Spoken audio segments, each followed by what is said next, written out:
This is the shaft cup. This is the shaft cup where the side of the spider head on the shaft is connected.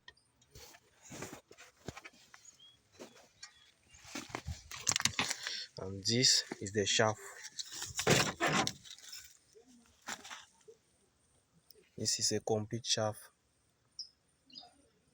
Now, before fitting your shaft on your car, before fitting it inside the shaft cup, you must make sure that you have grease. You must mix grease, and when you have grease, you have to apply it in that hole, in the hole of the shaft cup. This is grease. This is grease. This is because grease helps reduce friction.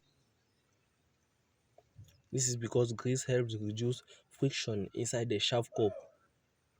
When the car is moving, the shaft is also in motion, and the spider head in the shaft cup causes friction between the walls of the shaft cup and the spider head. So that's why you need grease inside the shaft cup before you can socket your shaft. Yes, this is the side that will enter in the shaft cup. This side, this is a spider head. This is the hose. This is the complete shaft.